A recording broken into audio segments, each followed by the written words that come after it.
A cop pulled over a speeding car and heard strange sounds coming from the trunk. Officer Ryan drove along the highway during his afternoon patrol. The sun was out and the sky was clear. There were no signs of rain or wind. The road was dry and the air felt calm. Cars moved in steady lines, not too fast or too slow. Everything seemed normal. He kept his eyes on the road ahead. His hands rested lightly on the wheel. He glanced at the rearview mirror now and then. The radio on his dashboard gave small updates, but there were no emergency calls. It was a quiet shift. He passed by trees, signs, and exits. He noticed the usual things: people changing lanes, trucks carrying goods, drivers looking at their phones. He made mental notes, but felt no reason to stop anyone. It was just another smooth day on patrol. Ryan liked these kinds of days. They gave him time to think and breathe. No one was in danger. No one needed help. His main job was to watch, drive, and make sure the road stayed safe. His mind stayed focused, but he felt at ease. He checked his speed and stayed in his lane. He was alert but calm. Nothing fell out of place, at least not yet. Officer Ryan continued driving at a steady pace. His eyes moved from the road to the mirrors and back again. The cars around him followed the rules. The traffic flowed like normal. Nothing stood out until a black car came into view. It moved fast, much faster than the other cars.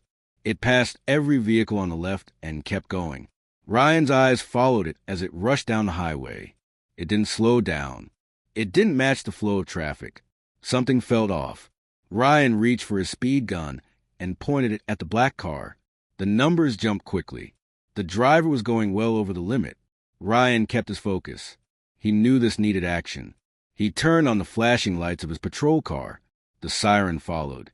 The sound broke through the steady hum of the road. Other cars moved aside. The black car slowed down. It shifted lanes and pulled over to the shoulder. The driver followed the signal without delay. Ryan brought his patrol car behind it. He kept a safe distance. Then he parked and turned off the siren. His next step was to approach the car, but he stayed cautious. Officer Ryan stepped out of his patrol car and began walking toward the black car. The vehicle stayed still on the shoulder of the highway. The engine was still running, but the driver did not move. Ryan stayed alert as he approached the driver's side window. Inside the car sat a middle-aged man. His hands gripped the steering wheel tightly. His eyes looked straight ahead, not turning to Ryan. His forehead was wet with sweat. His face was pale, and his mouth stayed shut. He made no effort to speak or roll down the window. Ryan looked closely at the man's hands. They were shaking slightly. His fingers held the wheel too hard, as if he was afraid to let go. His chest moved quickly, showing fast breaths. He looked frozen in place. Most drivers looked nervous during traffic stops, but this felt different. This was not just fear of a ticket. The man looked tense, like he was hiding something. His body was stiff. He did not glance at Ryan even once. Ryan stood still by the window. He watched the man closely. Every small detail felt important. Something about this driver was not normal, and Ryan could feel it deep inside. Officer Ryan stood by the driver's window for a moment. The man inside stayed quiet and still. His hands stayed tight on the wheel. His eyes did not move. He kept staring forward. Ryan waited, hoping for a response, but there was none. The silence felt heavy. Ryan watched the man's chest move with each fast breath. He noticed the sweat still running down the man's face. The shaking in his hands had not stopped. His body looked stiff, like he was frozen with fear. Ryan felt something was wrong, but he could not yet tell what it was. He stayed calm but alert. He knew he had to stay careful. He looked over the man's shoulder and glanced around the car's interior. Nothing strange caught his eye at first. Still, the man's behavior raised a red flag. Ryan made a quiet decision to take a better look at the vehicle. He took a step back and walked slowly around the car. He checked the front, the sides, and the rear. His eyes moved from the tires to the windows, looking for anything unusual. His senses stayed sharp. He also kept glancing at the man to see if he moved. Officer Ryan moved slowly toward the back of the black car.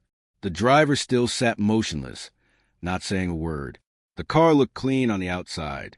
There were no dents, no scratches, and nothing out of place. But Ryan's mind stayed alert. Something felt wrong. As he reached the trunk, he paused. The area was quiet. The sound of the highway faded behind him. He listened closely. At first, there was nothing. Then he heard a soft sound. It was faint and hard to catch.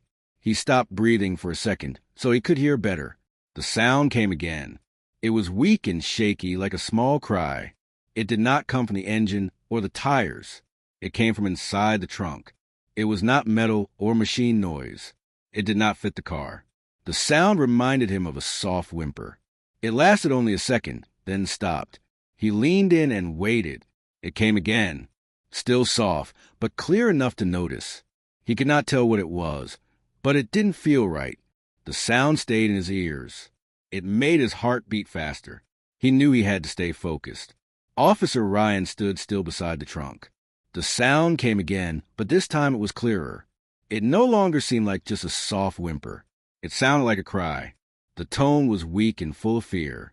It reminded him of a child in trouble. He leaned closer, trying to hear better. The cry came again. It was short, but it was enough. There was no doubt now. Someone was inside the trunk. The sound was human. It was not a mistake or a noise from the car. Ryan's heart started to race. His breathing became faster. His hands moved with care, but his mind was sharp. He knew this was not a simple traffic stop anymore. He reached for his radio and called for backup. His voice stayed calm, but his body felt tense. He placed one hand near his weapon. He did not know what was inside the trunk, and he had to be ready. Every second felt longer now. His eyes stayed on the trunk, and his ears listened for more sounds. He waited carefully, his focus strong.